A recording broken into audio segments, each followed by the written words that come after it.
Hello everyone. स्वागत है आपका अपना रेल एक्सपर्ट चैनल पर। तो दोस्तों, आज हम लेकर आए हैं फिर से एक नया पेपर सॉल्यूशन, जिसमें हम सीनियर क्लर्क कम टाइपिस्ट का पेपर है, इसका सॉल्यूशन करेंगे। तो यह पेपर BWSM ग्रुप का पेपर है। इसकी परीक्षा 10 मई 2026 को हुई थी तथा इसकी CBT RRC द्वारा ली गई थी। और मैं वीडियो शुरू करने से पहले आपको यह बता देता हूँ कि हमने ऑलरेडी क्वेश्चन नंबर, इस पेपर के क्वेश्चन नंबर 1 से 50 तक का क्वेश्चन का डिस्कशन हमने पार्ट 1 में कर लिया है। तो इस वीडियो में हम क्वेश्चन नंबर 51 से 110 का डिस्कशन करेंगे। यह वीडियो हमारा पार्ट 2 रहेगा। पार्ट 2 के वीडियो के डिस्क्रिप्शन में मैं आपको पार्ट 1 का लिंक भी दे दूंगा, तो पार्ट 1 भी आप ज़रूर देख लीजिएगा। और पार्ट 1 के डिस्क्रिप्शन में यह पार्ट 2 का लिंक भी मिल जाएगा, तो आप दोनों वीडियो ज़रूर देख लीजिएगा ताकि आपका पूरा 110 क्वेश्चन का पेपर कंप्लीट हो जाए। और ज़्यादा देरी नहीं करते हुए अब बढ़ते हैं वीडियो की ओर। वीडियो शुरू करने से पहले आपने हमारा चैनल सब्सक्राइब नहीं किया है तो सब्सक्राइब ज़रूर कर लीजिएगा और वीडियो के अंत तक ज़रूर बने रहिएगा। तो शुरू करते हैं क्वेश्चन नंबर 51 से। क्वेश्चन नंबर 51 है, भारतीय भाषाओं की उत्पत्ति मूलतः किस प्राचीन भाषा से हुई थी? तो इसका सही उत्तर हो जाएगा ऑप्शन बी, संस्कृत भाषा से हुई थी। अगला क्वेश्चन है क्वेश्चन नंबर 52, NPA किसको दे है? NPA जो होता है वो होता है नॉन प्रैक्टिसिंग अलाउंस होता है, यह किसको मिलता है? तो इसका सही उत्तर हो जाएगा ऑप्शन ए, डॉक्टर स्टाफ को मिलता है। तो मैं NPA के बारे में थोड़ा आपको और बता देता हूँ कि NPA कितने प्रतिशत मिलता है। तो NPA मिलता है बेसिक पे का 20% मिलता है ऑफ बेसिक पे। और इसमें मैं इसके संबंध में जुड़ा हुआ एक और भी क्वेश्चन आता है बार बार, तो ये मैं बता देता हूँ आपको कि NPA मैक्सिमम कितना मिलता है। तो NPA का मैक्सिमम अमाउंट 2,37,500 से ज़्यादा नहीं होना चाहिए, यह भी याद रखिएगा। और यह अमाउंट आता है बेसिक पे प्लस NPA का, दोनों का जोड़ मिला के 2,37,500 से ऊपर नहीं जाना चाहिए। बढ़ते अगले क्वेश्चन की ओर। क्वेश्चन नंबर 53 है, सेवाकाल के दौरान अवकाश नकदीकरण का लाभ अधिकतम कितनी बार लिया जा सकता है? तो इसका सही उत्तर हो जाएगा ऑप्शन डी, 6 बार मिलता है। इसको पूरे सेवाकाल में 6 पेल में ले सकते हैं। एक बार में अधिकतम 10 लीव का इंकेसमेंट करवा सकते हैं। बढ़ते अगले क्वेश्चन की ओर। क्वेश्चन नंबर 54 है, यदि कोई कर्मचारी 12 घंटे से अधिक अपने मुख्यालय से बाहर रहता है तो टीए का प्रतिशत क्या है? तो यदि 12 घंटे से अधिक मुख्यालय से बाहर रहते हैं तो टीए मिलता है 100%। तो इसका सही उत्तर हो जाएगा ऑप्शन ए, 100%। और मैं आपको यह भी बता देता हूँ कि अगर मुख्यालय से 6 घंटे से कम समय तक बाहर रहने पर 30% मिलता है टीए, और 6 घंटे से 12 घंटे तक मुख्यालय से बाहर रहने पर 70% मिलता है। तथा 12 घंटे से ज़्यादा मुख्यालय से बाहर रहने पर 100% ट्रैवलिंग अलाउंस मिलता है। बढ़ते अगले क्वेश्चन की ओर। क्वेश्चन नंबर 55 है, PREM प्रेम का पूर्ण रूप क्या है? तो इसका फुल फॉर्म यह होता है कि participation of railway employ in management. Option B सही उत्तर हो जाएगा। बढ़ते अगले क्वेश्चन की ओर। क्वेश्चन नंबर 56 है, राष्ट्रीय पेंशन प्रणाली में कर्मचारी का योगदान कितना रहता है? तो इसमें एम्प्लॉय का जो कंट्रीब्यूशन रहता है एनपीएस में, यह 10% रहता है, बेसिक पे प्लस डीए का। और जो एम्प्लॉयर मीन्स गवर्नमेंट का कंट्रीब्यूशन 40% रहता है, यह भी याद रखिएगा। बढ़ते अगले क्वेश्चन की ओर। क्वेश्चन नंबर 57 है, पीजी ठेकेदार को निम्नलिखित समय के बाद जारी किया जाएगा। पीजी ठेकेदार को कब जारी किया जाएगा, कब रिलीज किया जाएगा पीजी? तो पीजी मीन्स मैं पहले आपको बता देता हूँ कि पीजी यह होता है, यह परफॉर्मेंस गारंटी होता है पीजी का मतलब।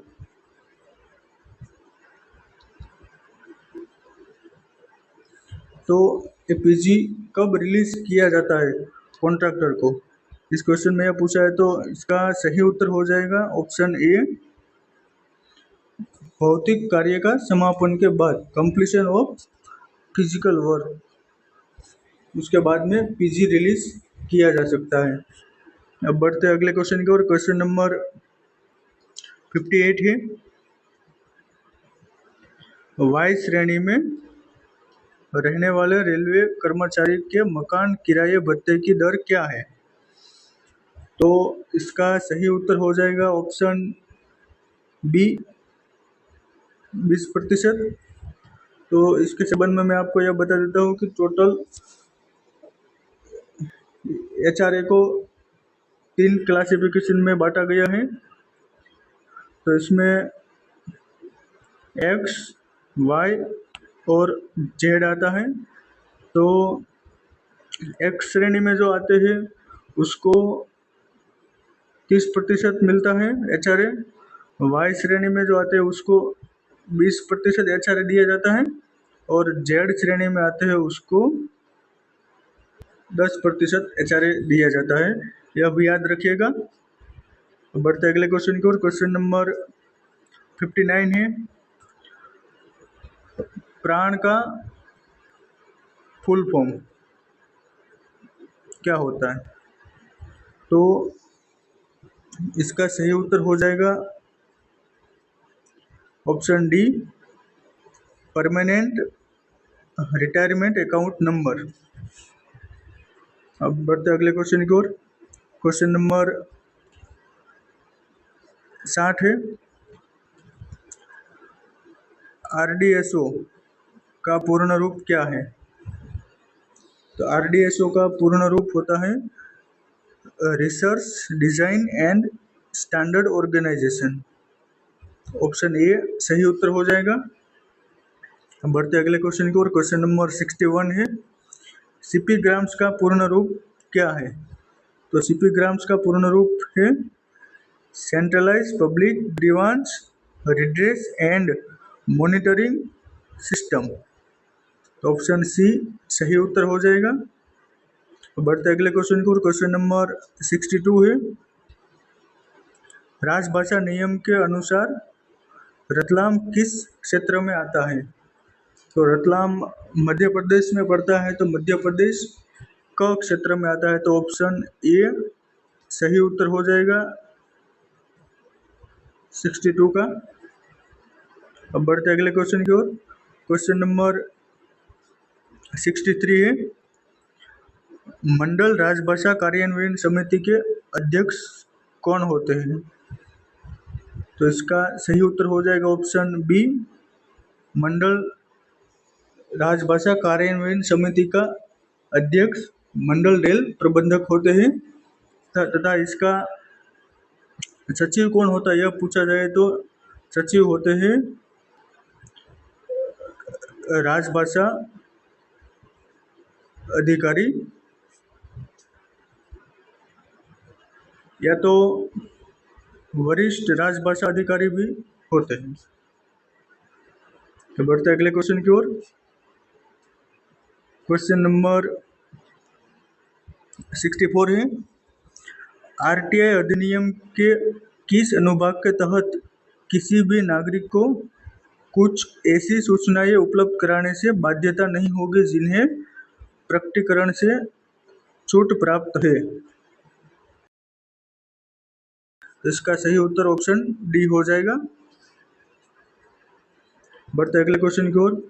क्वेश्चन नंबर 65 है, जीसीसी की कौन सी धारा अनुबंध में मीन्स कॉन्ट्रैक्ट की अवधि को बिना किसी क्षतिपूर्ति के बढ़ाने के लिए लागू होती है? तो इसका सही उत्तर हो जाएगा ऑप्शन ए 17/A के तहत। GCC means general condition of contract. बढ़ते अगले क्वेश्चन की ओर। अगला क्वेश्चन है क्वेश्चन नंबर 66, प्लान हेड 16 किस कार्य से संबंधित है? तो इसका सही उत्तर हो जाएगा ऑप्शन ए डबलिंग के संबंध में है प्लान हेड 16। तो इसके संबंध में मैं आपको और भी 2-3 प्लान हेड बता देता हूँ जो बार बार परीक्षा में पूछे जाते हैं। तो पहला हम देखेंगे PH 51 है जो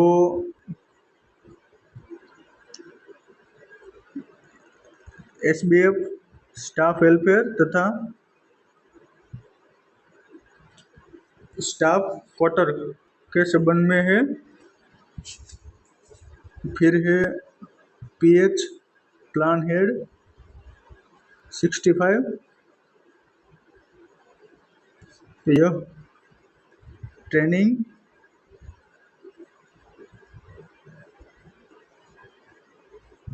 ऑब्लिक HRD के संबंध में है।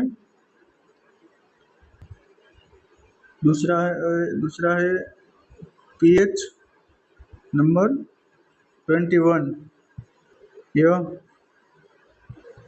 रोलिंग स्टॉक के संबंध में है। फिर है PH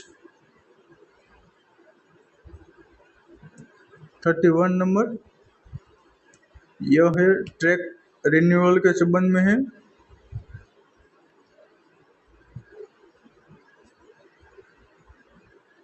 यह भी याद रखिएगा। अब बढ़ते अगले क्वेश्चन की ओर। क्वेश्चन नंबर 67 है, स्टाफ वेलफेयर कर्मचारी कल्याण कौन से योजना शीर्ष के अंतर्गत आता है? तो यह हमने अभी ऊपर ही देखा था कि 51 के तहत प्लान हेड 51 के तहत स्टाफ वेलफेयर आता है। तो ऑप्शन बी सही उत्तर हो जाएगा। और इसमें दिए गए दूसरे जो प्लान हेड है उसके बारे में मुझे पता है, मैं बता देता हूँ आपको। प्लान हेड 53 है पैसेंजर फैसिलिटी के संबंध में है। और प्लान हेड 65 है जो ट्रेनिंग ऑब्लिक HRD के संबंध में है, ह्यूमन रिसोर्स डेवलपमेंट के संबंध में है। बढ़ते अगले क्वेश्चन की ओर। क्वेश्चन नंबर 68 है, चयन बोर्ड में न्यूनतम कितने सदस्य होने चाहिए? तो सिलेक्शन बोर्ड में मिनिमम 3 सदस्य होने चाहिए। ऑप्शन डी सही उत्तर हो जाएगा। अगला क्वेश्चन है क्वेश्चन नंबर 69। IRPSM का पूर्ण रूप क्या है?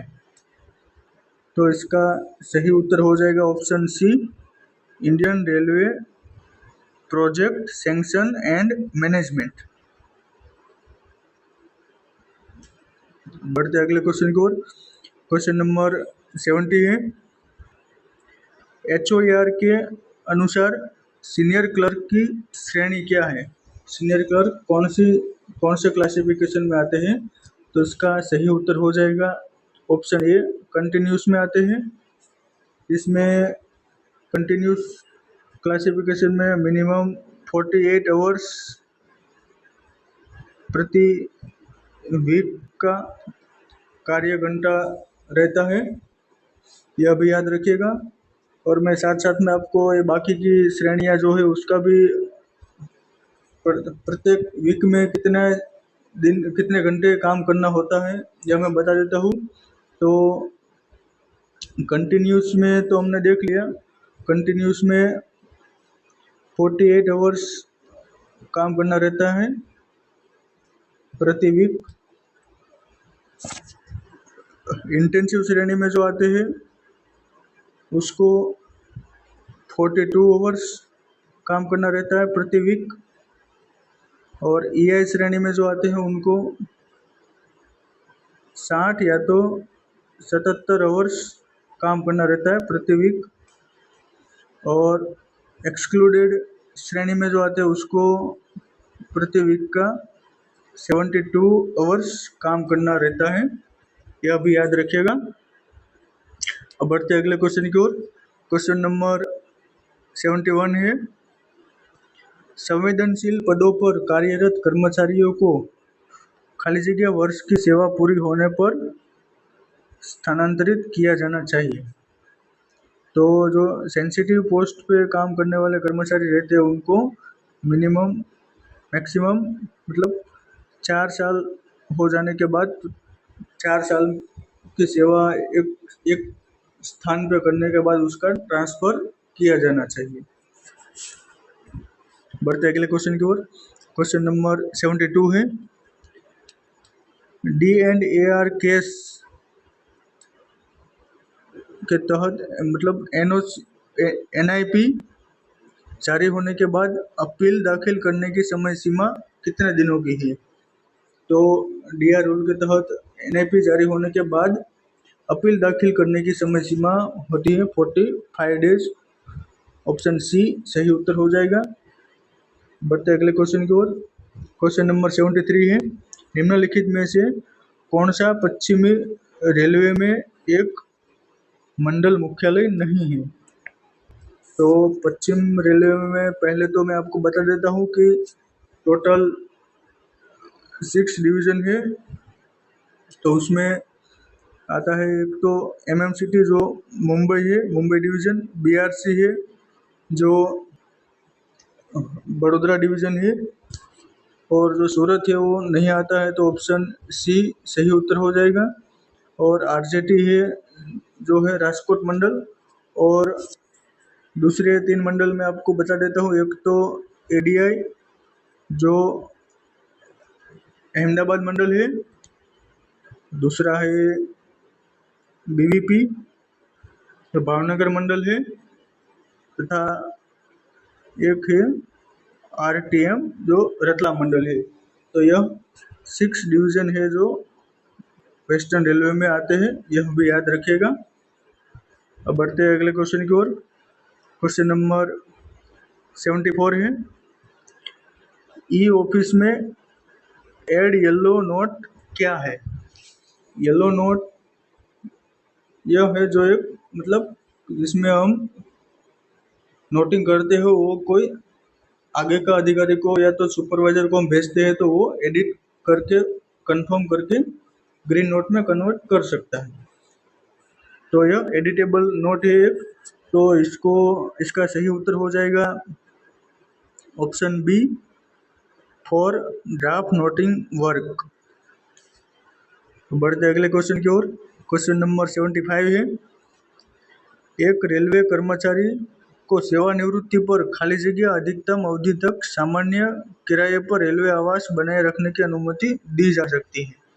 तो सेवानिवृत्ति पर कितने समय तक क्वार्टर रिटेंशन रख सकते हैं, तो इसका सही उत्तर हो जाएगा ऑप्शन बी, 4 मंथ तक क्वार्टर रिटेंशन रख सकते हैं। बढ़ते हैं अगले क्वेश्चन की ओर। क्वेश्चन नंबर 76 है, रेलवे में पीएनएम कितने स्तरों पर कार्यरत है? तो इसका सही उत्तर हो जाएगा ऑप्शन सी, 3 स्तरों पर कार्यरत है पीएनएम। तो मैं आपको इसमें ये बता देता हूँ कि वो कौन कौन से स्तर है। तो पहला आता है पीएनएम डिवीजन लेवल पे होता है। यह प्रति दो महीने में एक बार होता है डिवीजन लेवल पे। और जोनल लेवल पे दूसरा है जोनल लेवल। तो जोनल लेवल पर 3 मंथ में एक बार होता है। और तीसरा आता है रेलवे बोर्ड लेवल। तो रेलवे बोर्ड लेवल पर पीएनएम 6 मंथ में एक बार होता है। तो यह भी याद रखिएगा। बढ़ते अगले क्वेश्चन की ओर।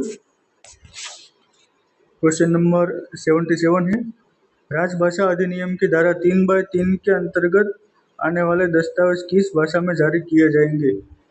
तो इसका सही उत्तर हो जाएगा ऑप्शन सी, हिंदी एवं अंग्रेजी दोनों में जारी किए जाएंगे।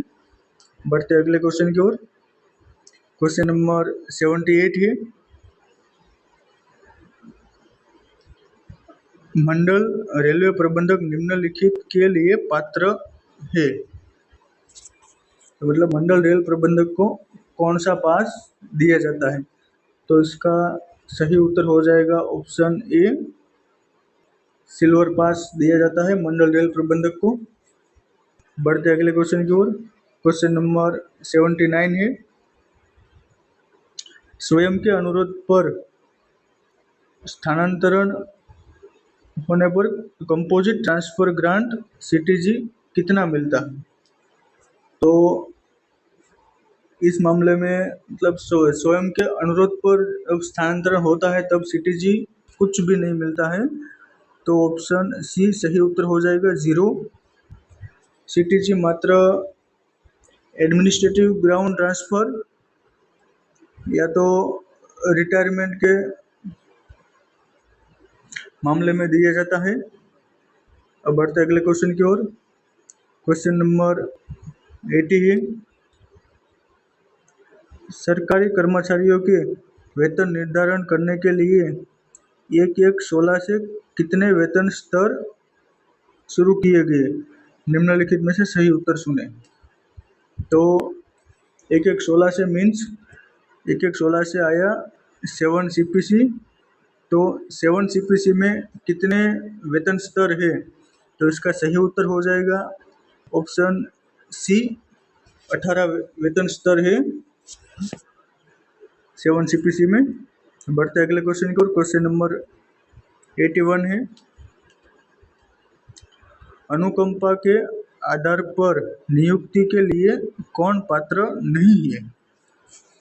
तो सीजीए के आधार पर नियुक्ति के लिए कौन पात्र नहीं है? तो इसमें हम देखते हैं ऑप्शन ए है वाइफ। तो वाइफ तो वही पात्र है सीजीए के लिए।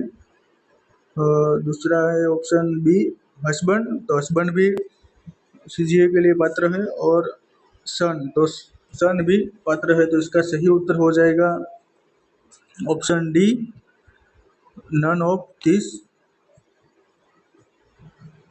तो बढ़ते हैं अगले क्वेश्चन की ओर।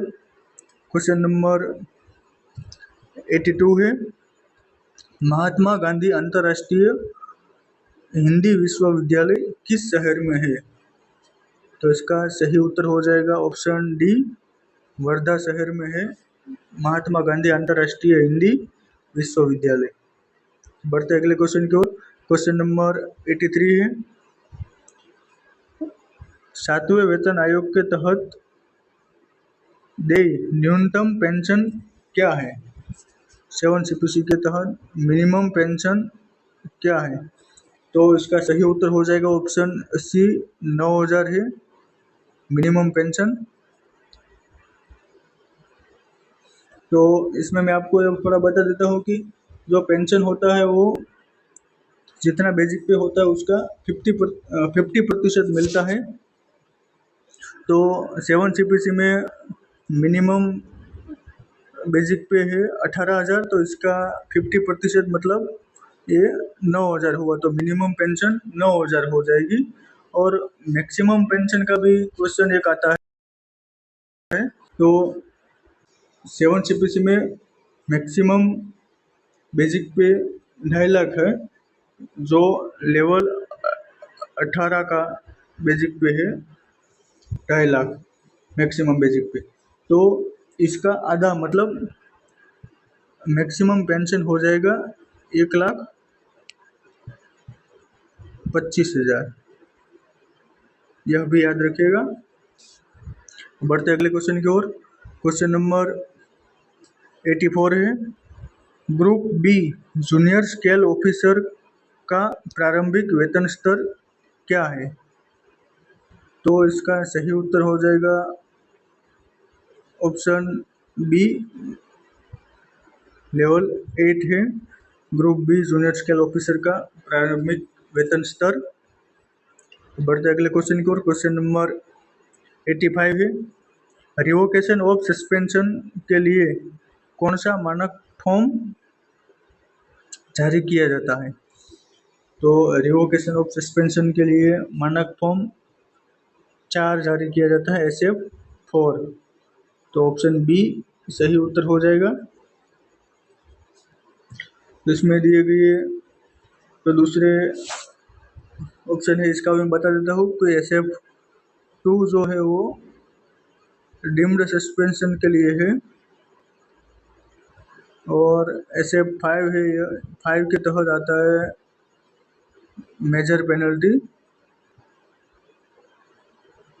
तथा 7 है SF7 के तहत जो इंक्वायरी ऑफिसर होता है उसका नामांकन किया जाता है।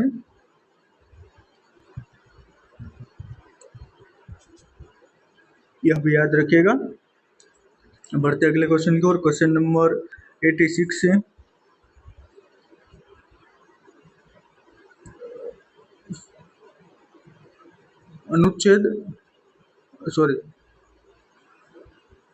राजभाषा नीति की जानकारी देने वाले अनुच्छेद 343 से 351 संविधान के किस भाग में है? तो वो 343 से 351 के जो अनुच्छेद है जिसमें राजभाषा का प्रावधान दिया गया है, तो यह संविधान के कौन से भाग में है? तो यह भाग 17 में है। तो ऑप्शन ए सही उत्तर हो जाएगा। बढ़ते अगले क्वेश्चन की ओर। क्वेश्चन नंबर 87 है, रेलवे में क्षेत्रीय स्तर पर सतर्कता संगठन का प्रमुख कौन है? सतर्कता संगठन मतलब विजिलेंस ऑर्गेनाइजेशन का प्रमुख कौन होता है क्षेत्रीय स्तर पर? तो इसका सही उत्तर हो जाएगा ऑप्शन सी, SDGM। SDGM का फुल फॉर्म होता है सीनियर डिप्यूटी जनरल मैनेजर, और GM का तो आप सबको पता ही होगा, जनरल मैनेजर होता है, और AGM का होता है एडिशनल जनरल मैनेजर होता है, और CPO का फुल फॉर्म होता है चीफ पर्सनल ऑफिसर, यह भी याद रखिएगा। बढ़ते हैं अगले क्वेश्चन की ओर। क्वेश्चन नंबर 88 है, यदि बोर्ड स्तर पर PNM में कोई समझौता नहीं होता है तो इसका समाधान कैसे होगा? तो इसका सही उत्तर हो जाएगा ऑप्शन डी, यदि बोर्ड स्तर पर PNM का जो कोई मामला होता है उसका समाधान नहीं होता है तो वह मामले को एडहॉक ट्रिब्यूनल को दे दिया जाता है। तो ऑप्शन डी सही उत्तर हो जाएगा। बढ़ते अगले क्वेश्चन की ओर। क्वेश्चन नंबर 89 है, यदि परिवार में आश्रित शामिल हो तो अधिकतम कितने सदस्यों के लिए सुविधा पास दिया जा सकता है। यदि आश्रित शामिल हो परिवार में तो मैक्सिमम 5 लोगों का प्रिविलेज पास जारी किया जा सकता है। ऑप्शन बी सही उत्तर हो जाएगा। बढ़ते अगले क्वेश्चन की ओर। क्वेश्चन नंबर 90 है, मंडल स्तर पर प्राथमिकता 2 मामलों की अनुकंपा नियुक्ति को मंजूरी देने की समय सीमा क्या है। तो मंडल स्तर पर मतलब सभी कार्यों की प्राथमिकता दे रखी है, उसमें जो अनुकंपा नियुक्ति है वो प्राथमिकता नंबर 2 पर आता है। तो इसकी समय सीमा क्या है, अनुकंपा कंपैशनेट अपॉइंटमेंट की जो समय सीमा कितने दिन में उस केस सोल्व करना चाहिए, तो इसकी समय सीमा है 19 डे, 90 दिन के अंदर, मतलब 3 मंथ के अंदर कंपैशनेट अपॉइंटमेंट वाला कोई भी केस हो उसका पूर्ण रूप से प्रक्रिया जारी कर देनी चाहिए। अब बढ़ते अगले क्वेश्चन की ओर। क्वेश्चन नंबर 91 है, एनपीएस कब शुरू किया गया था। एनपीएस 1/1/2004 से शुरू किया गया था। ऑप्शन ए सही उत्तर हो जाएगा। अगला क्वेश्चन है, केंद्रीय हिंदी समिति का अध्यक्ष कौन होता है। तो इसका सही उत्तर हो जाएगा ऑप्शन सी, प्रधानमंत्री होते हैं। बढ़ते अगले क्वेश्चन की ओर। क्वेश्चन नंबर 93 है, जांच अधिकारी को नामित करने के लिए एसएफ क्रमांक खाली जगह जारी किया जाता है। तो जांच अधिकारी को नामित करने के लिए कौन सा एसएफ फॉर्म जारी किया जाता है, तो इसका सही उत्तर हो जाएगा ऑप्शन डी, SF7 जारी किया जाता है। अब इसमें मैं आपको बता देता हूँ कि दूसरे जो ऑप्शन है SF2 रहता है वो डीम्ड सस्पेंशन के लिए रहता है। SF4 है रिवोकेशन के संबंध में, रिवोकेशन ऑफ सस्पेंशन, और SF5 है वो मेजर पेनल्टी है।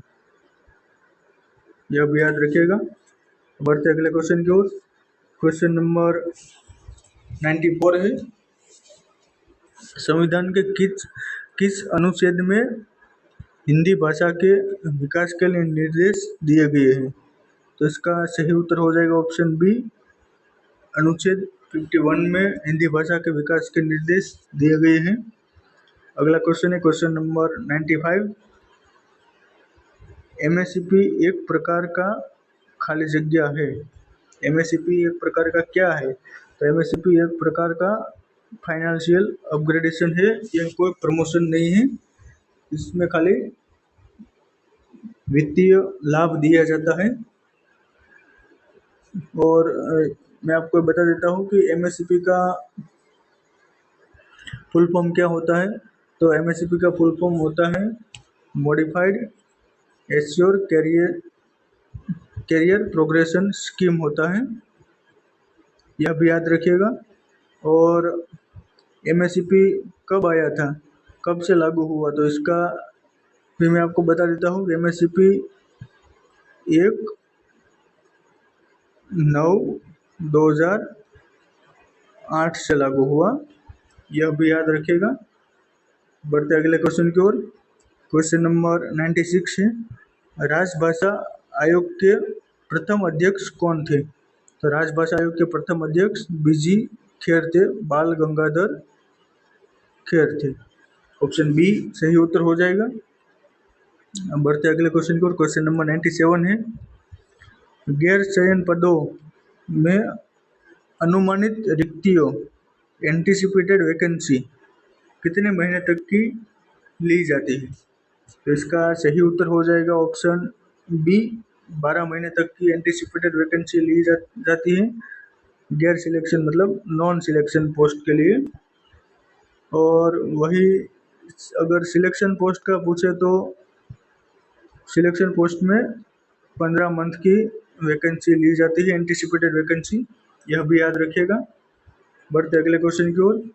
क्वेश्चन नंबर 98 है, HRMS का पूर्ण रूप क्या है? HRMS का पूर्ण रूप है human resource management system. Option B सही उत्तर हो जाएगा। बढ़ते अगले क्वेश्चन की ओर। क्वेश्चन नंबर 99 है, रात्रि ड्यूटी भत्ते की अवधि खाली जगह घंटे से खाली जगह घंटे तक की है। तो जो नाइट ड्यूटी अलाउंस होता है वो कब से कब तक गिना जाता है? तो यह रात को 10 बजे से सुबह के 6 बजे तक ही गिना जाता है। तो इसमें सही उत्तर हो जाएगा option B 22 hours to 6 hours. अब बढ़ते अगले क्वेश्चन की ओर। क्वेश्चन नंबर 100 है, एमएससीपी को किस वेतन आयोग द्वारा लागू किया गया था? तो मैंने अभी आपको बताया कि एमएससीपी कब लागू हुआ था। तो एमएससीपी 1/9/2008 से लागू हुआ। तो यह 2008 से पहले कौन सा पे कमीशन था? तो इसका सही उत्तर हो जाएगा ऑप्शन सी। तब 6 सीपीसी चल रहा था, उसके बाद में 16 से 7 सीपीसी आया। तो एमएससीपी किस वेतन आयोग द्वारा लागू किया गया? तो इसका सही उत्तर हो जाएगा ऑप्शन सी 6 सीपीसी द्वारा लागू किया गया एमएससीपी। बढ़ते अगले क्वेश्चन की ओर। क्वेश्चन नंबर 101 है, जोन अनुबंधों मतलब जोनल कॉन्ट्रैक्ट में कार्य आदेश के लिए राशि की अधिकतम सीमा क्या है? तो इसका सही उत्तर हो जाएगा ऑप्शन बी 5 लाख रुपये है। बढ़ते अगले क्वेश्चन की ओर। क्वेश्चन नंबर 102 है, रेलवे में उत्पादकता से जुड़ा बोनस किसे दिया जाएगा? प्रोडक्टिविटी लिंक्ड बोनस पीएलबी, मतलब जो बोनस मिलता है रेलवे एम्प्लॉय को वो किसको दिया जाता है? तो इसका सही उत्तर हो जाएगा ऑप्शन डी, यह लेवल 1 सहित ग्रुप सी कर्मचारियों को दिया जाता है, ये अधिकारियों को नहीं मिलता है, मात्र group D and group C staff को ही बोनस दिया जाता है। बढ़ते अगले क्वेश्चन की ओर। क्वेश्चन नंबर 103 है, छठे सीपीसी में कितने वेतन बैंड थे? 6 सीपीसी में कितने पे बैंड थे? तो इसका सही उत्तर हो जाएगा ऑप्शन बी 4 पे बैंड थे। बढ़ते अगले क्वेश्चन की ओर। क्वेश्चन नंबर 104 है, एक वर्ष में कितनी बार चाइल्ड केयर लीव ली जा सकती है? तो एक साल में कितनी बार चाइल्ड केयर लीव ली जा सकती है, मतलब कितने स्पेल में चाइल्ड केयर सीसीएल आती है जो ली जा सकती है? तो सीसीएल एक साल में 3 स्पेल में ले सकते हैं, एक साल में 3 बार ले सकते हैं। टोटल सीसीएल 730 दिन की मिलती है, यह भी याद रखिएगा। बढ़ते अगले क्वेश्चन की ओर। क्वेश्चन नंबर 105 है, आईएमएमएस का पूरा नाम क्या है? आईएमएस का पूरा नाम है integrated material management system. Option B सही उत्तर हो जाएगा। अगला क्वेश्चन है क्वेश्चन नंबर 106, एलएपी रेलवे कर्मचारी के खाते में निम्न दर से जमा किया जाएगा। तो एलएपी कितना मिलता है? तो आप सबको पता ही होगा कि प्रति 6 मंथ पे 15 एलएपी जमा किया जाता है और एक साल में टोटल 30 एलएपी मिलता है। तो यह यहाँ पूछा है कि प्रति मंथ प्रति मंथ कितना मिलेगा ऑप्शन के तहत, तो एक महीने में 2.5 LAP मिलती है। ऑप्शन ए सही उत्तर हो जाएगा। बढ़ते अगले क्वेश्चन की ओर। क्वेश्चन नंबर 107 है, वाहन किराए पर लेने आदि सेवाओं के अनुबंध, जो व्हीकल हायरिंग करते हैं, इसके संबंध में अनुबंध मतलब कॉन्ट्रैक्ट आमतौर पर किस पोर्टल पर आमंत्रित किए जाते हैं? तो इसका सही उत्तर हो जाएगा ऑप्शन डी, जेम पोर्टल है। गवर्नमेंट ई मार्केटिंग, जेम का फुल फॉर्म होता है गवर्नमेंट ई मार्केटिंग। तो इसके ऊपर व्हीकल हायरिंग का कॉन्ट्रैक्ट होता है जो इनवाइट किया जाता है। अब बढ़ते अगले क्वेश्चन की ओर। क्वेश्चन नंबर 108 है, MSCP योजना की शुरुआत कब से हुई? ये हमने आगे भी अभी देख लिया कि MSCP 1/9/2008 से शुरू हुआ। तो इसका सही उत्तर ऑप्शन ए हो जाएगा। बढ़ते अगले क्वेश्चन की ओर। क्वेश्चन नंबर 109 है, मानक प्रपत्र संख्या 11 निम्नलिखित में से संबंधित है। तो SF11 किससे संबंधित है? SF11 के तहत माइनर पेनल्टी दिया जाता है। तो ऑप्शन बी सही उत्तर हो जाएगा। बढ़ते अगले क्वेश्चन की ओर। क्वेश्चन नंबर 110 है, किस नियम के तहत किसी कर्मचारी को बिना जांच के रेलवे से हटाया जा सकता है? तो इसका सही उत्तर हो जाएगा ऑप्शन ए, रूल नंबर 14/2। यह फंडामेंटल रूल है जिसके तहत कर्मचारी को बिना कोई भी जांच किए डायरेक्ट हटाया जा सकता है। तो दोस्तों, इस वीडियो में हमने 110 क्वेश्चन तक कंप्लीट कर लिया है। तो पूरा वीडियो देखने के लिए खूब खूब धन्यवाद। ऐसे ही बने रहिएगा, हमारे चैनल के साथ जुड़े रहिएगा। तो मिलते हैं, तब तक के लिए अब नेक्स्ट वीडियो में। फिर से एक बार सभी का धन्यवाद। Thank you.